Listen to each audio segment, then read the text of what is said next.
relentless winter buried Duluth in white as a former Navy SEAL, clad in his worn digital camo, arrived at a forgotten workshop on a frozen hill. He thought he'd bought silence, a place to disappear with only his rare silver-gray German Shepherd at his side. He was already running from his past, one mistake away from breaking apart. Then his dog stopped, alert, unmoving, staring at the concrete beneath the snow-bright floor. What lay hidden below wasn't scrap or shelter, but a secret forged in steel. A vault the world was never meant to find. Opening it could make him rich. Walking away could keep him safe. He chose neither comfort nor escape.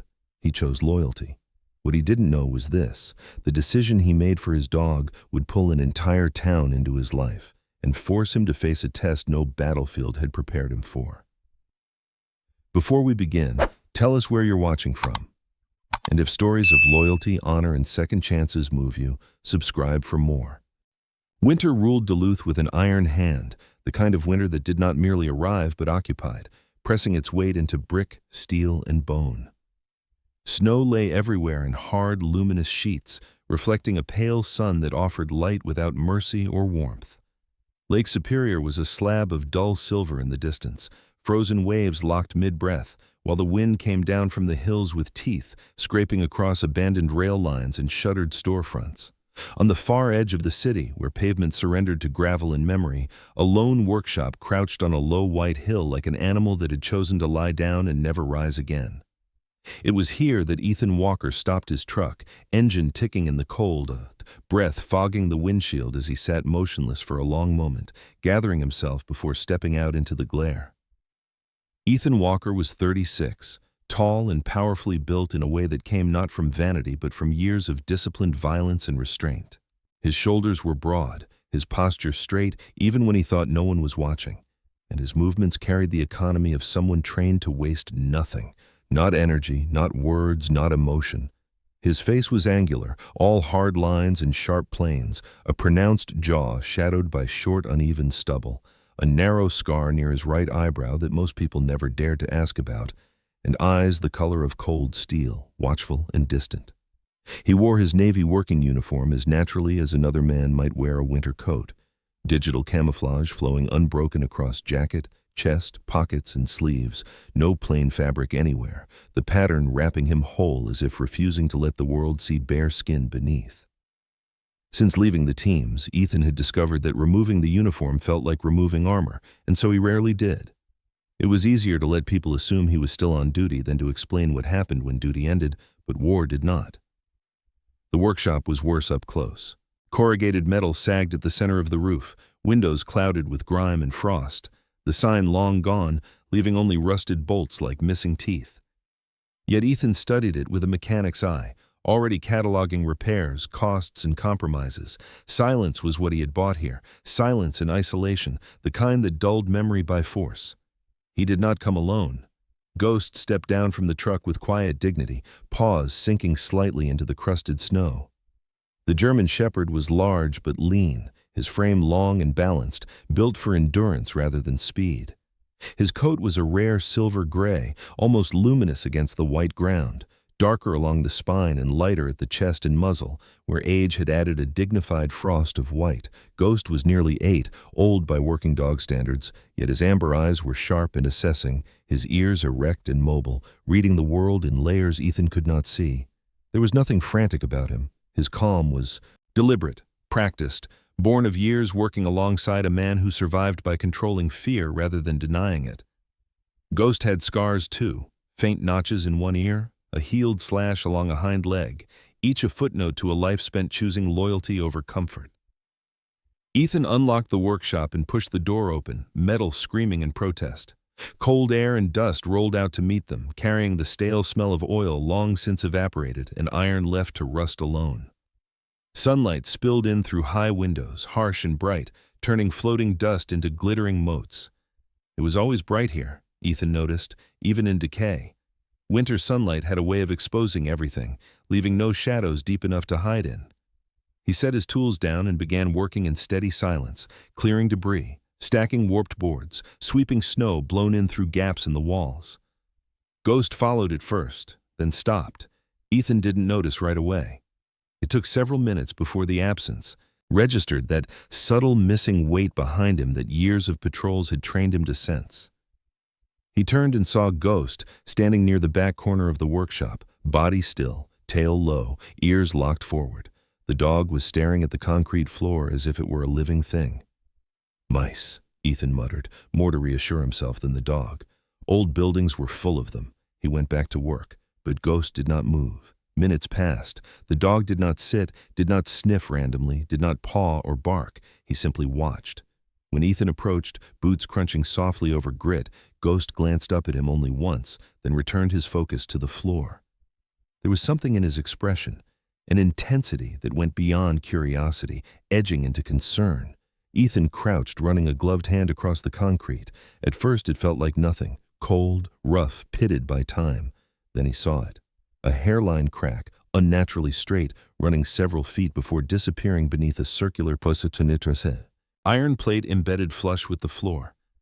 It was the kind of thing most people would overlook, dismiss as settling or poor workmanship.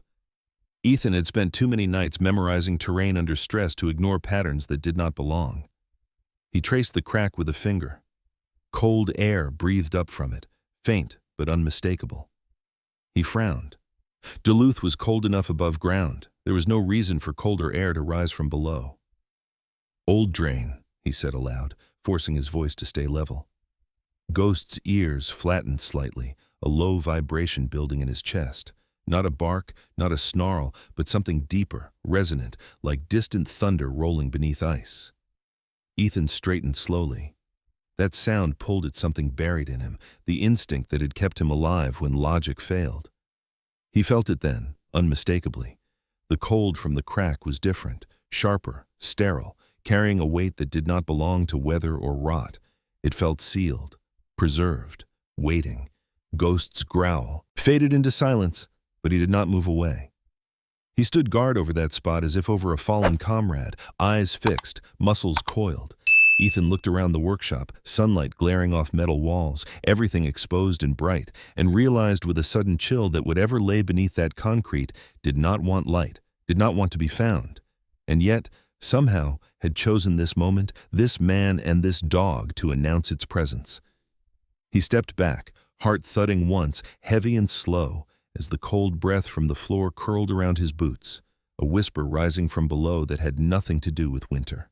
The workshop did not grow darker as the day went on. Winter daylight in Duluth was a hard, merciless thing, reflecting off snow and ice until even dust seemed illuminated.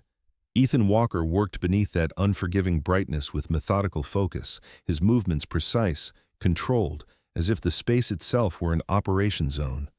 He laid his tools out in a clean line on a steel workbench, a heavy flashlight scarred from years of use, a crowbar with chipped paint revealing raw metal beneath, and a sledgehammer whose handle bore the polished sheen of long familiarity. The Navy working uniform clung to him as always, the continuous digital camouflage broken only by the flecks of muscle beneath the fabric, as he knelt by the iron plate set into the concrete floor. Ghost stood a step behind him, close but not crowding, his silver-gray coat catching the pale sunlight filtering through the dirty windows. The dog's posture was statuesque, head high, shoulders squared, tail low and still, every line of his body communicating alert readiness rather than fear. Ethan slid his fingers into the narrow seam around the circular plate and pried gently at first. The iron resisted, fused to the surrounding concrete by decades of neglect and deliberate concealment. He grunted softly and repositioned the crowbar, applying steady pressure instead of brute force. The plate gave with a dry metallic shriek, lifting just enough for him to hook his fingers underneath and heave it aside. Beneath it was not a drain, not a pipe or conduit as he had half expected, but something unmistakably intentional. A red-painted rotary valve embedded into a steel housing, its paint chipped and dulled but still vivid against the gray concrete. Beside it stood a thick steel lever, upright and locked, the kind of mechanism Ethan had seen aboard ships and in fortified installations, designed to be operated with certainty, not hesitation. His jaw tightened. This was military. Cold War at the latest. Earlier, perhaps. Whoever built this had known exactly what they were doing. Ethan wiped his gloved hand against his thigh and wrapped it around the valve wheel. It was cold enough to bite through leather. He turned it slowly. At first, nothing happened. Then there came a deep internal groan, the sound of metal waking after a long sleep. He continued turning until the resistance eased and the valve stopped with a dull, final clunk. Ghost leaned forward slightly, nostrils flaring as air shifted around them. Ethan took a breath and grasped the lever. He paused, the old instinct rising unbidden, the habit of counting risks, exits, consequences. Pulling that lever would change something fundamental. He pulled anyway. The lever descended with surprising smoothness, hydraulic pressure sighing somewhere beneath the floor, and then the workshop answered with a sound so low it was felt rather than heard. A section of the concrete floor began to move, not down, but sideways, perfectly level, gliding with mechanical grace as if guided by invisible rails. Ethan stepped back, heart pounding once, hard, his eyes tracking the slow, deliberate motion of the slab as it slid into the darkness beneath the remaining floor. There was no grinding, no chaos, only the quiet efficiency of a counterweight system built by someone who understood physics and patience. When the slab cleared, it revealed a circular opening ringed with steel. At its center, a narrow spiral staircase descended into shadow, its steps perforated steel, edges worn smooth by boots that had passed there long ago. Light poured down from above, catching the metal and sending reflections spinning into the darkness. Ghost moved to the edge and stopped, standing guard with an almost ceremonial stillness. His silver coat glowed, bright against the gloom below, as if the dog were a sentinel placed there by design. Ethan approached more slowly this time. The opening was just wide enough to swallow a man whole. His chest tightened. The first symptoms came quietly. A shallow breath, a faint ringing in his ears. The sense that the walls were drawing closer, even though nothing around him had changed. Confined spaces had never bothered him before the desert, before the collapsed structures and burning vehicles, and the feeling of earth pressing in from all sides. He swallowed hard, forcing his breathing into a rhythm he could control. Ghost sensed the shift immediately. The dog turned his head, stepped closer, and pressed his broad skull gently against Ethan's thigh. It was not affection. It was grounding, the practiced response of a partner who knew when to intervene without command. Ethan rested his hand briefly on Ghost's neck, fingers sinking into thick fur, and let the steady warmth and weight pull him back to the present. "I'm good," he murmured, though the words were for himself more than the dog. He switched on the flashlight, its beam slicing cleanly into the darkness below. The light did not reach the bottom. That fact alone sent a prickle of unease along his spine. Still, he set one boot on the first step. The metal held firm. He shifted his weight, testing, then took another step. The staircase was solid, bolted into the earth, and yet with each step downward the workshop above seemed to retreat, the bright rectangle of daylight shrinking as if the world were closing an eye. Ghost followed close, claws clicking softly against steel, the sound measured and calm. Tink. Tink. Each step echoed faintly, swallowed almost immediately by the depth below. Ethan descended carefully, one hand gripping the icy railing, the other holding the flashlight steady. He counted steps without realizing it, an old habit resurfacing, numbers anchoring him against the rising pressure in his chest. 10, 15, 20. The air grew colder but also drier, carrying a faint metallic tang that did not belong to decay or dampness. Then, abruptly, the light above vanished. There was no warning whine, no slow dimming. One moment the opening glowed pale and distant. The next it was gone, sealed by a heavy final sound that reverberated through the shaft like a verdict. The darkness closed in instantly, complete and absolute beyond the narrow cone of Ethan's flashlight. His breath caught. For half a second, panic surged, hot, irrational, demanding escape. He froze, muscles locked, heart hammering. Ghost stopped too, body pressed close against his leg. The dog did not whine or bark. He simply stood there, solid and present, his breathing slow and audible, the sound of Ghost's claws shifting slightly on steel, the faint scrape of fur against fabric, cut through the roar in Ethan's ears. He focused on that, on the weight of the dog beside him, on the beam of light in his hand. The staircase had not disappeared. The world had not collapsed. Only the door had closed. Ethan exhaled shakily and forced his voice to remain low and steady. "Stay," he whispered. "More. Ritual than command. Ghost did not move anyway. They stood together in the narrow shaft, suspended between the workshop above and whatever waited below, the air humming with quiet tension. Somewhere in the dark, mechanisms settled, their work complete. Ethan lifted his gaze, staring into the blackness beneath his feet, and felt the unmistakable truth settle into him. Whatever lay at the bottom of those stairs was no accident, and whatever force had sealed the door above them had done so with intention. The only sounds left were the soft whisper of his breath and the measured, patient tink, tink of Ghost's claws as the dog shifted his weight, ready to move when Ethan did. The staircase finally released them onto solid ground, and the change was immediate and disorienting. The claustrophobic pressure that had followed Ethan down the spiral loosened its grip as his boots met smooth concrete, level and immaculately poured. He swept the flashlight forward, and the beam didn't strike a wall. It traveled, uninterrupted, across a vast open space and vanished into darkness so deep it swallowed light whole. The air was cold but perfectly dry, carrying none of the rot or damp decay of abandoned basements. Instead, there was a sterile metallic scent layered with something heavier: preservation oils, old steel, and disciplined order. Ethan stood still, heart slowing as his instincts recalibrated. This was not a bunker meant for hiding people. This was a vault meant for protecting something valuable. Ghost stepped off the final stair with him, posture alert but unafraid, nails silent now on the polished floor. The dog's silver-gray coat caught the flashlight's edge and flashed briefly, then dimmed as he moved ahead, nose working methodically. Ethan advanced one careful step at a time, sweeping the beam in a slow arc.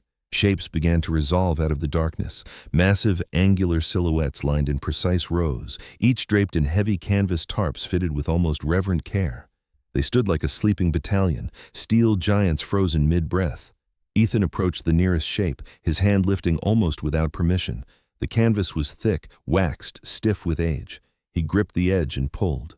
The tarp resisted, then slid back with a low whisper, revealing cold metal beneath. The flashlight beam traced the brutal geometry of a tank turret, the curve of armor plates joined by thick welds, the dull sheen of steel preserved by a thin film of oil. The tracks below were clean, links intact and lightly gleaming, as if they had been serviced yesterday rather than decades ago. Ethan's breath left him in a slow exhale he hadn't realized. He was holding. He stepped back, scanning left and right. There were more.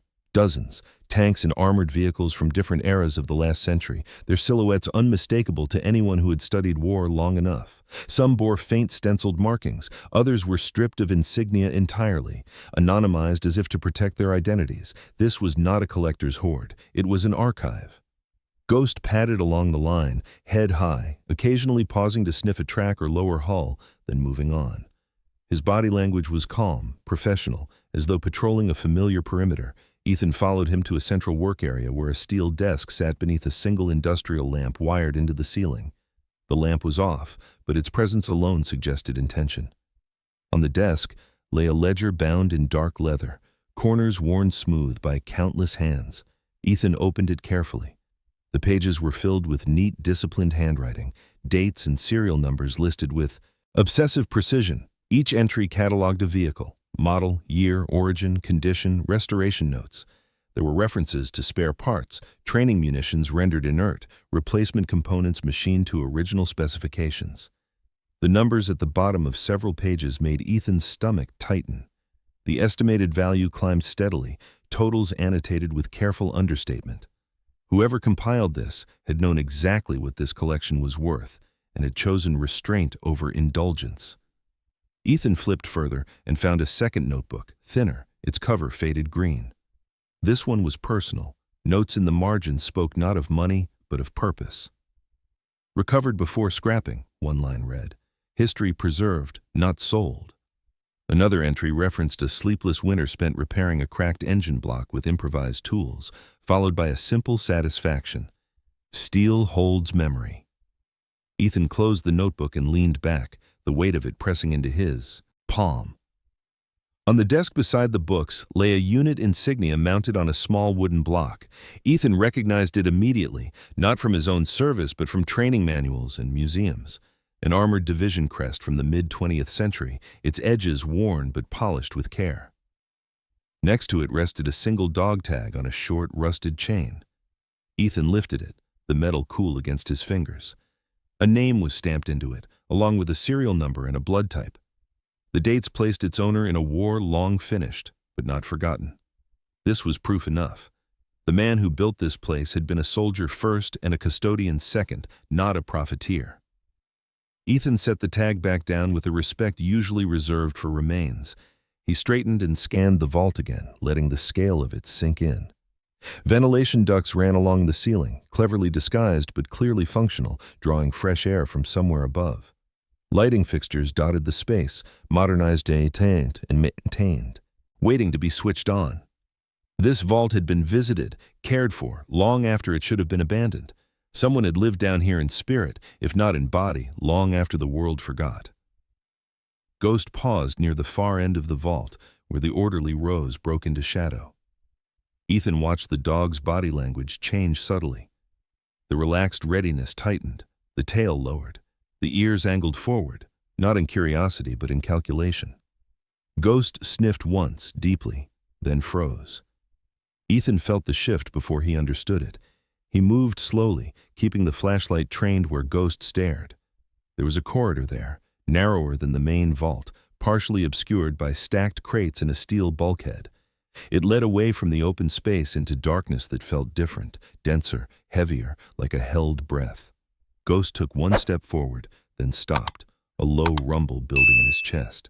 It was not the alert growl Ethan had heard earlier, not the warning he gave to strange animals or uncertain terrain. This sound was lower, more deliberate, vibrating through the floor itself. Ethan's pulse quickened. He raised the flashlight and caught the edge of something metallic on the corridor wall. Fresh scratches, too clean to be decades old. His jaw tightened. "Easy," he whispered, not sure whether the word was meant for the dog or himself. Ghost did not look back at him. His eyes were fixed on the darkness ahead, muscles coiled, ready. Ethan felt the vault around them change. What had moments ago felt like a sanctuary of preserved history now carried an undercurrent of threat. The silence sharpened, pressing against his ears. Whatever lay beyond that corridor was not steel sleeping peacefully under canvas. It was something that did not want to be found. And Ghost knew it. The dog's growl deepened, resonant and unmistakable, a clear signal that this was no longer about discovery. It was about danger. Ethan tightened his grip on the flashlight, squared his shoulders in the digital camouflage that still felt like armor, and took a single cautious step toward Ghost, his instincts aligning with the animal's warning as the darkness ahead seemed to lean closer, listening. The corridor Ghost had warned him about remained sealed in shadow, but Ethan did not advance. He trusted the dog's judgment more than his own instincts when they disagreed. And right now, Ghost's body was a drawn bowstring aimed at that darkness. Ethan turned back to the desk instead, the place where answers waited without teeth. He set the flashlight down so its beam washed the desktop in a clean cone of light and opened the thin green notebook again, slower this time, with the care he would give to a folded flag. The handwriting steadied him. It was disciplined, precise, a soldier's script trained to be legible under stress. The entries were not confessions, they were records of duty. The old officer wrote of scrapyards visited at dawn, of bargaining with men who saw only tonnage and profit, of nights spent repairing seized bearings with improvised tools because daylight belonged to prying eyes. He wrote of convoys diverted, of permits obtained and lost, of favors called in, from men who remembered what it meant to stand watch in the rain.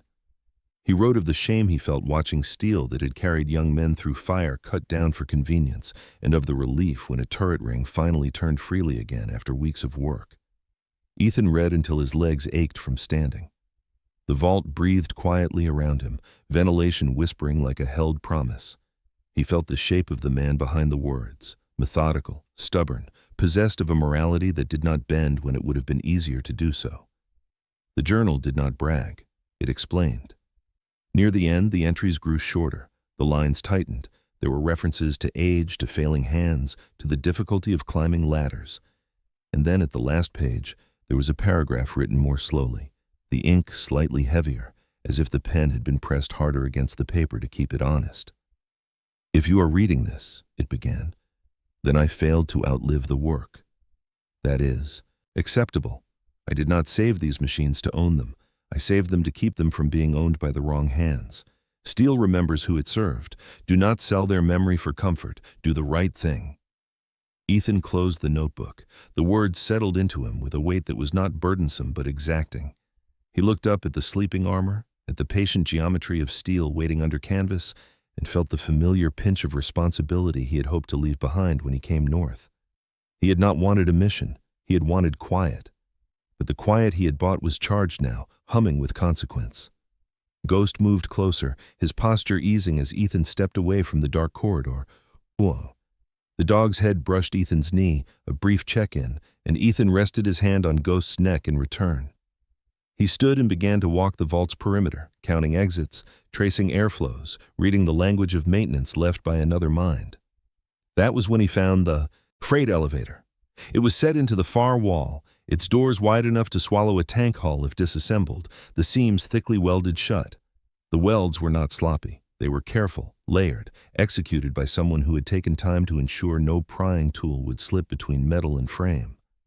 Above the doors, the ceiling was reinforced with a steel plate of equal thickness, also welded from the inside. Ethan felt a strange respect then, a recognition of resolve.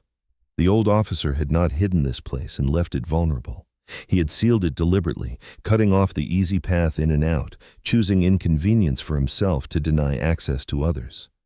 Ethan imagined the man standing there alone, torch in hand, the last weld cooling, as he decided that the only remaining door would be the narrow stair Ethan had descended, an entrance that demanded effort and intention rather than vehicles and greed. Ethan turned back toward the staircase. Ghost followed, the echo of their steps. Subdued now, the vault seeming to watch them leave. The climb felt longer than the descent, the spiral tightening his chest as the ceiling drew nearer. He focused on Ghost's steady movement ahead, on the simple arithmetic of breath and step. When they reached the top, Ethan keyed the mechanism by memory, reversing the sequence until the counterweight sighed and the slab slid back into place. Daylight returned in a sharp rectangle that stung his eyes. He sealed the valve and replaced the iron plate, tamping it down until it sat flush and anonymous. The workshop welcomed them back with its bright, unkind winter light. Ethan stood for a moment, letting his vision adjust, then crossed to the window. Outside, the hill was blinding white. Snow glittered as if studded with glass. It was beautiful in the way only harsh things can be.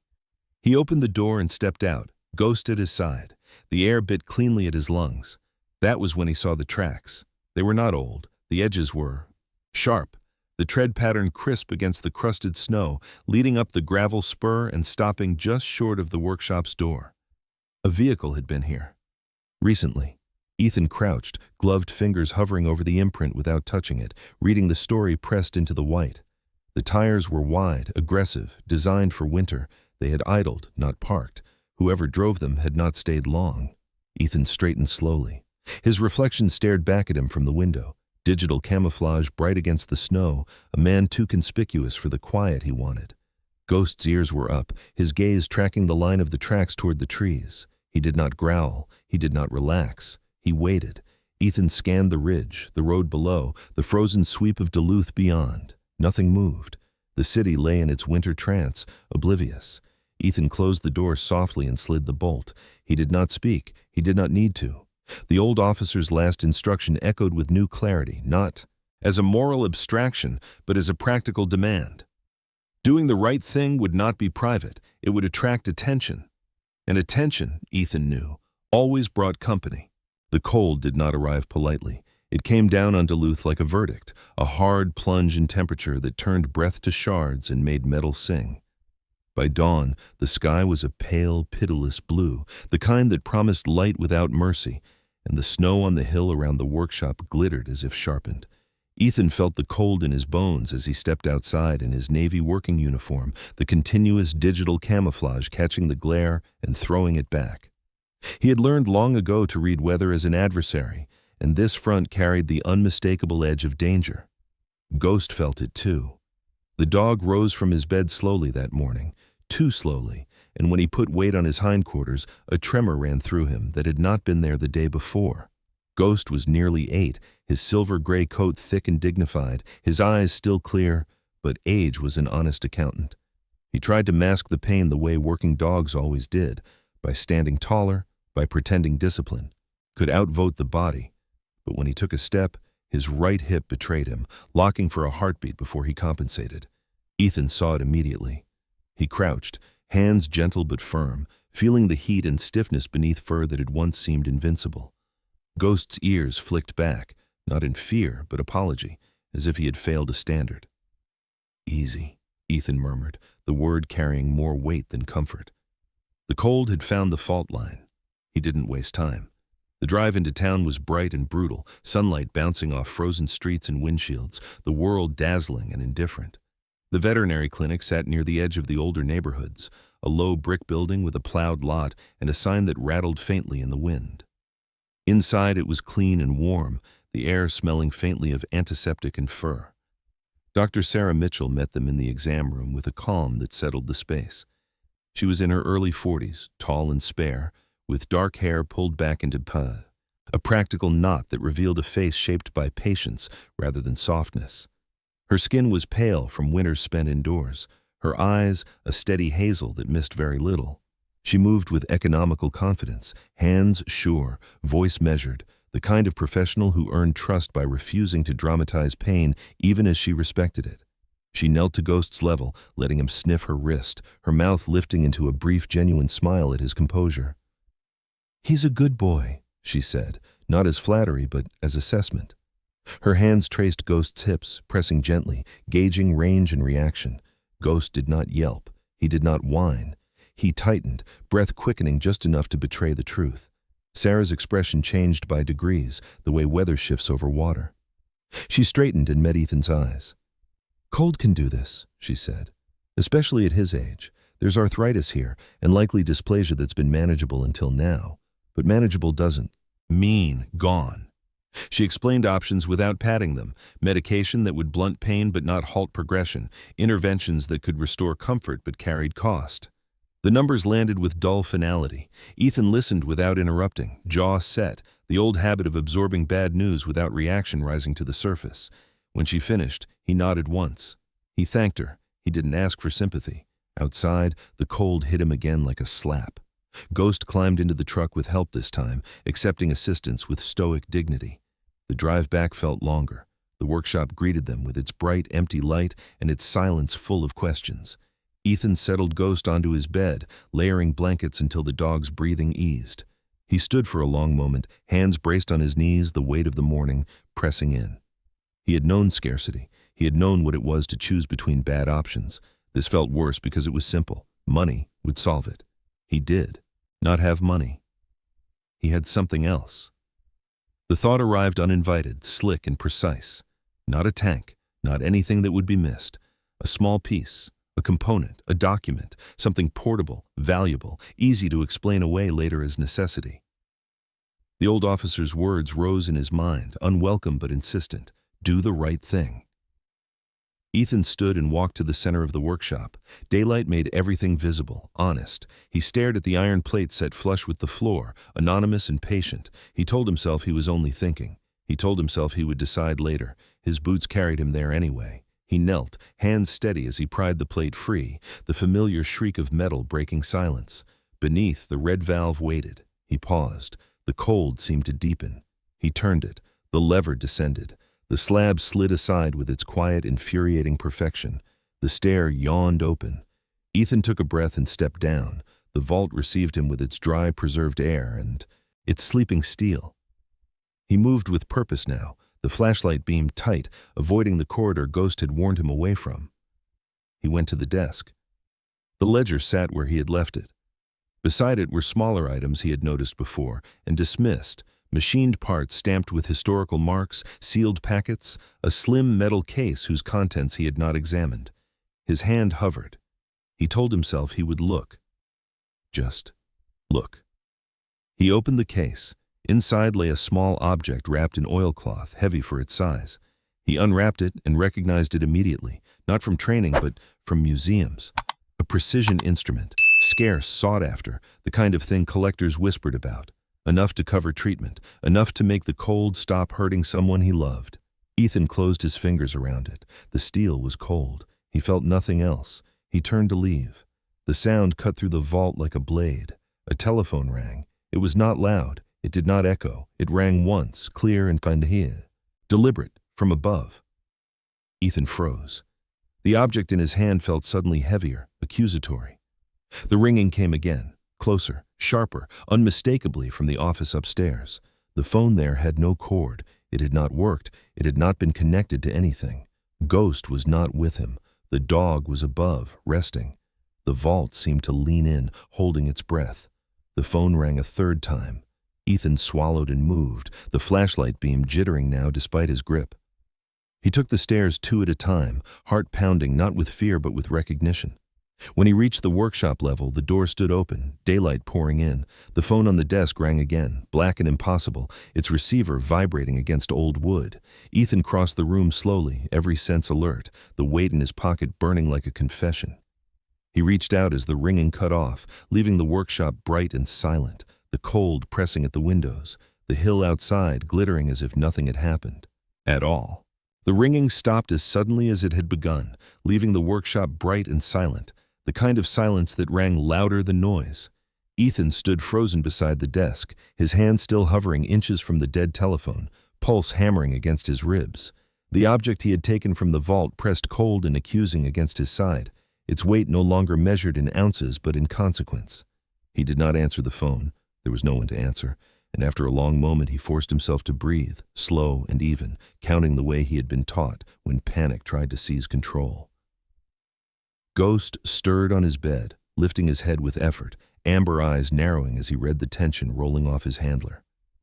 Ethan crossed the room and knelt, pressing his forehead briefly to the dog's ruff, inhaling the familiar scent of fur and antiseptic. "Stay," he murmured, the word layered with apology. He turned back toward the floor hatch, every instinct screaming that something had changed above ground. He returned the object to its place with shaking hands, rewrapping the oilcloth, nesting it exactly where it had been, as if precision could erase intent. When he ascended the spiral again, he did not rush. Rushing made mistakes. He sealed the hatch, tamped the iron plate into anonymity, then stood and listened. Outside, the wind worried the eaves. Somewhere farther down the hill, an engine idled and cut. Ethan's jaw set. He moved to the door and opened it a crack. The snow outside was freshly disturbed.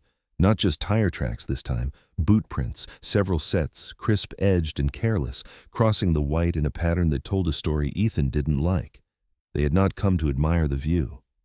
He stepped fully outside, cold, slapping his face awake, and saw the pry marks on the door frame where someone had tested the lock.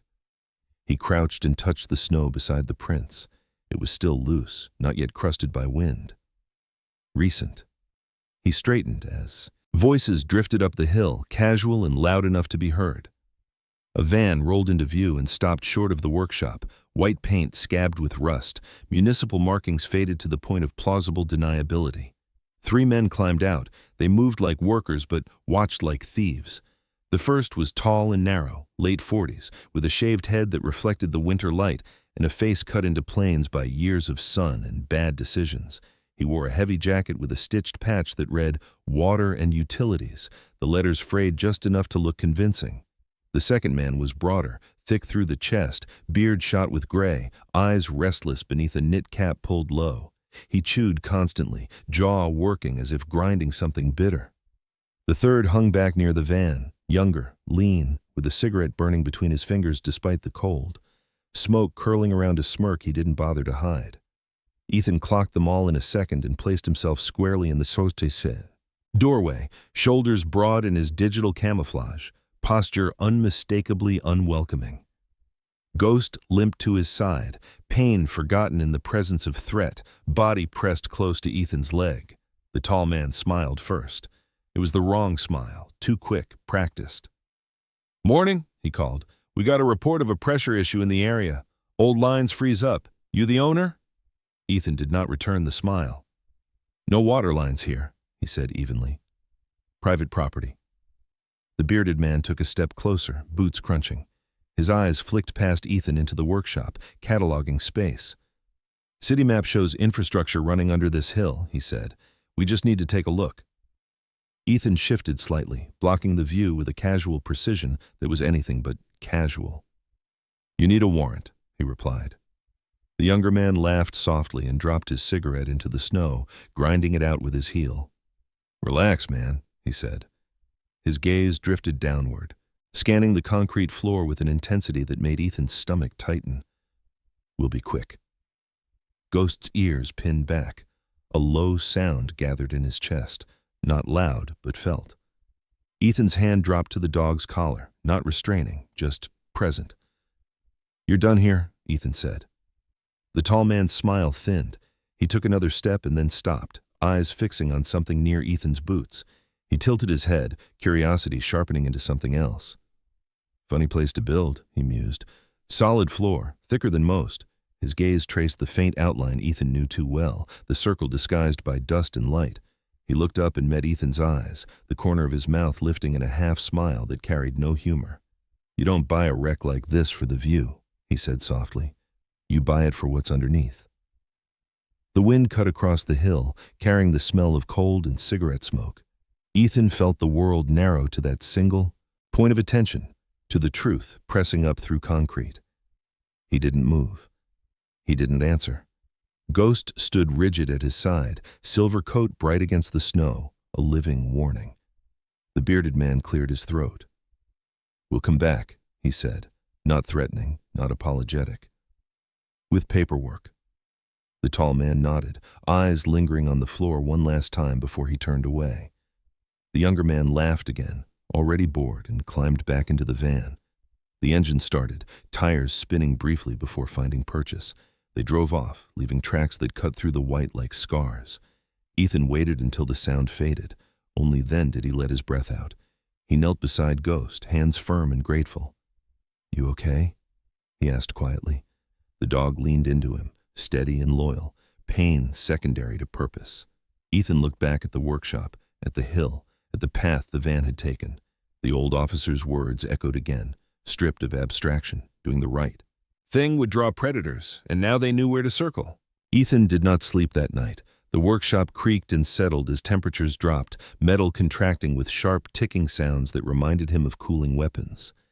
He sat at the small desk beneath the bare bulb, Ghost lying nearby on layered blankets, his silver-gray coat rising and falling with slow, controlled breaths. The encounter with the men in the van replayed in Ethan's mind not as fear, but as calculation. They had seen enough. They would return. The old officer had known this moment would come for whoever found the vault. Do the right thing was no longer a moral riddle. It was a tactical necessity. By morning, Ethan had made his decision. He would not fight alone.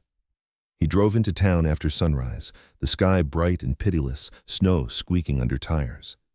His first stop was the high school, a squat brick building that smelled faintly of disinfectant and old books. Megan Carter met him in the hallway outside the history classroom. She was in her mid-30s, average height, with a straight-backed posture that suggested discipline rather than stiffness. Her hair, the color of dark honey, was pulled into a low ponytail, streaked with early gray she made no attempt to hide. Her skin bore the pale freckles of someone raised under northern skies, and her eyes, sharp, inquisitive blue, missed little. Megan was known in Duluth as the kind of teacher who refused to simplify the past into comforting stories. Her students complained she made history feel uncomfortably alive.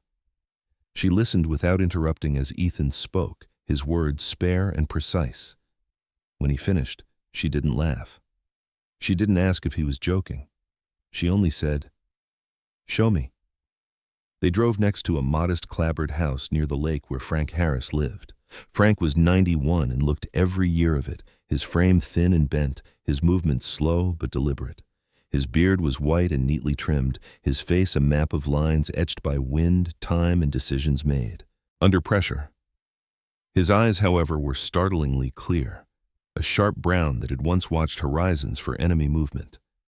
He had served in an armored unit decades earlier, a fact he spoke of rarely, and when he did, without embellishment. Frank studied the insignia and dog tag Ethan placed in his trembling hands. His fingers shook, not from weakness but recognition. He swallowed hard, then nodded once. "I knew him," Frank said quietly. Not well. But I knew the kind of man he was. He wouldn't lie about something like this. That was enough. Plans formed quickly after that, the way they always did when the right people were in the room. Megan handled the language, drafting paperwork, outlining the creation of a preservation trust that would put the vault under legal protection. Frank made calls to the Veterans Association, his voice carrying weight that age could not erode. Ethan spoke with city officials, keeping details minimal but verifiable, providing just enough to trigger process without inviting predators. The meeting at the community center drew more people than Ethan expected. The room was bright, fluorescent lights humming overhead, chairs scraping against linoleum. Familiar faces filled the space: shop owners, retirees, mechanics, teachers, people Ethan had avoided since buying the workshop. Noise layered on noise, conversations overlapping, laughter rising and falling unpredictably. The sound crawled under Ethan's skin. His chest tightened, the lights felt too bright, the room too small. His breathing shortened as memory intruded, dragging heat and chaos into the cold Minnesota afternoon. He gripped the back of a chair, knuckles whitening. Ghost sensed the shift instantly. Despite the pain in his hips, the dog rose and planted himself squarely at Ethan's side. Then he barked, once. Loud, sharp, authoritative. The sound cut through the room like a snapped wire. Conversations died mid-sentence. The hum of the lights seemed suddenly distant. Ethan blinked, the present rushing back into focus as if summoned. He knelt automatically, one hand on Ghost's chest, grounding himself in the solid reality of fur and breath. "Sorry," he said hoarsely to the room. No one complained. Megan stepped forward then, her voice steady, explaining what little could be shared without risking the sight. Frank followed, lifting the dog tag for all to see. "This isn't a rumor," he said. "This is ours, whether we like it or not." Something shifted after that. Questions turned from skepticism to logistics. How to help? What was needed? The town, small and practical, did what it always did when faced with a problem that mattered. It committed. By evening, a volunteer list had formed. Equipment was promised. Lawyers were consulted. The buried freight elevator was no longer just Ethan's secret. It was a community responsibility. When Ethan returned to the workshop that night, exhaustion finally settling into his bones, the hill was quiet again. Snow reflected the moon in clean, blinding sheets. He parked and stepped out, Ghost limping carefully beside him. The door was closed. That was wrong. Ethan approached slowly and saw the paper first, pinned to the wood with a rusted nail. The letters were blocky and uneven, written with deliberate care. "We know what you're hiding." Beneath it, in the snow, a dark red streak cut across the white, dragged rather than spilled, disappearing into the shadows near the tree line. Ethan stood very still.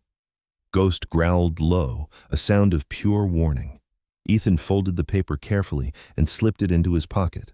He didn't chase the shadow. He didn't shout. He looked out across the hill toward the sleeping town and understood with cold clarity that the light they had kindled would draw every kind of eye, and not all of them would come to help. Morning arrived clean and unafraid. The storm that had stalked Duluth all week retreated overnight, leaving behind a sky so bright it seemed scrubbed in. Sunlight struck the hill and fractured across the snow in hard prisms, the world glittering with a severity that felt honest. Trucks rolled in one by one, engines rumbling like distant thunder, bringing welders, generators, cutting torches, and men and women bundled in work coats and scarves. The town came quietly, not as spectators, but as participants, hands tucked into gloves, breath pluming, faces set with the same expression Ethan had seen on deployments when people decided something mattered enough to endure the cold. Megan Carter arrived early with a folder pressed to her chest, cheeks pink from the wind, hair pulled back as always, eyes sharp and steady as she coordinated volunteers and spoke to the city clerk. Frank Harris came with help, moving slowly but insistently, his thin frame wrapped in a heavy coat, white beard rhymed. With frost, eyes bright with a purpose that made age irrelevant.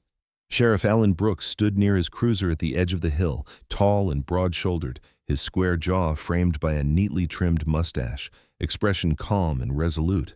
He had grown up here and took the protection of neighbors personally, especially when veterans were involved. Cameras were mounted on temporary poles, their lenses cold and watchful. A pair of deputies lingered, hands loose near their belts, present without theatrics. Ethan watched it all from the workshop doorway, Ghost seated beside him on a thick blanket.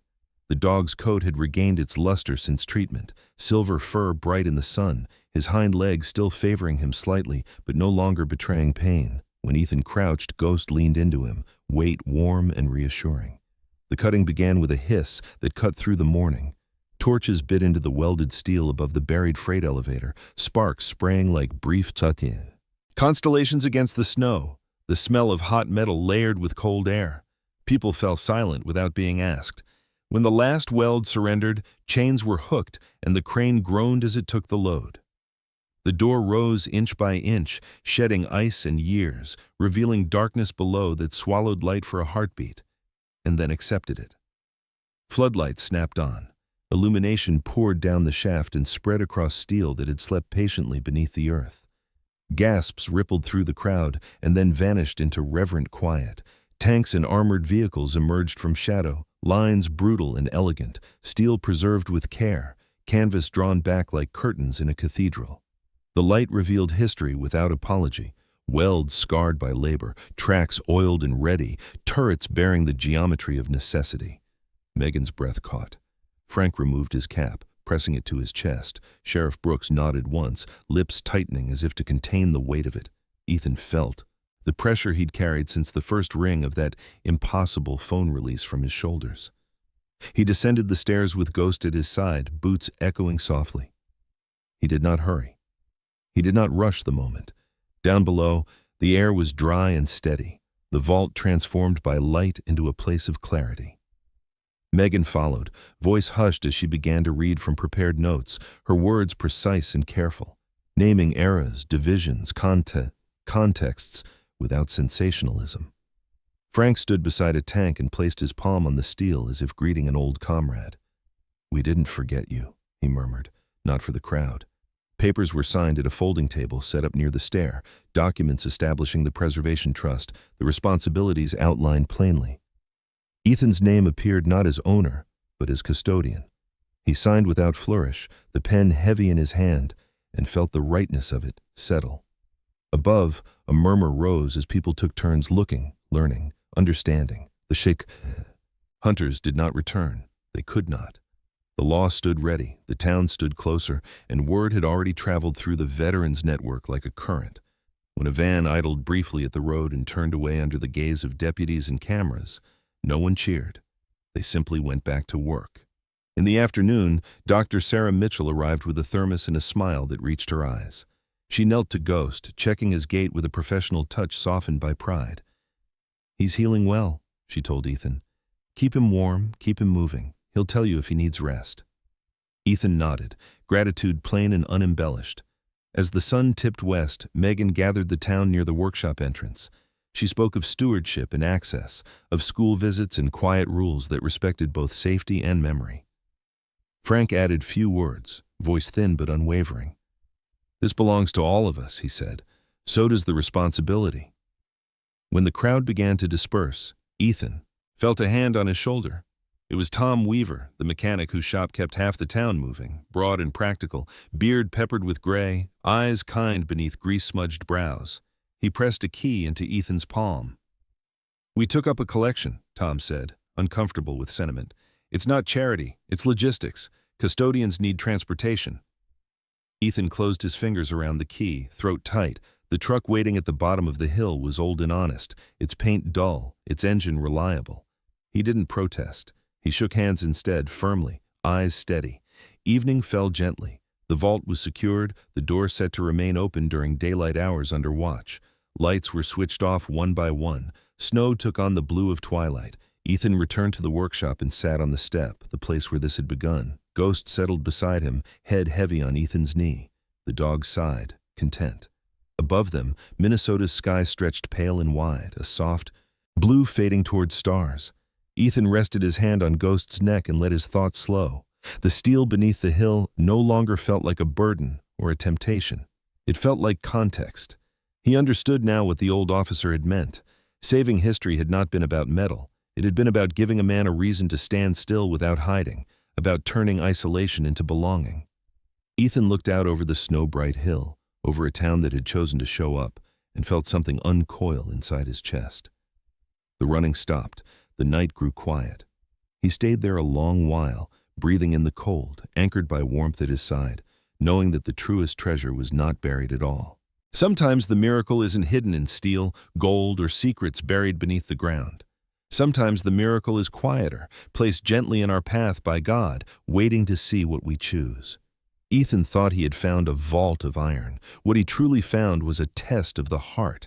And when he chose loyalty over greed, integrity over fear, God answered, not with thunder, but with people, with healing, with light. In our daily lives, we face the same question in smaller ways. Will we choose what is easy or what is right? Will we protect what we love even when it costs us? Will we trust that when we walk the narrow path, God will send help we never expected? If this story touched your heart, share it with someone who needs hope today. Leave a comment and tell us where you're watching from. Your words matter more than you know.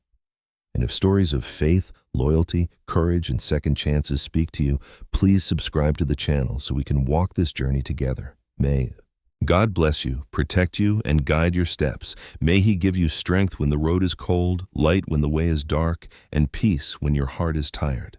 And may you always remember, sometimes the greatest treasure God gives us is the courage to do the right thing.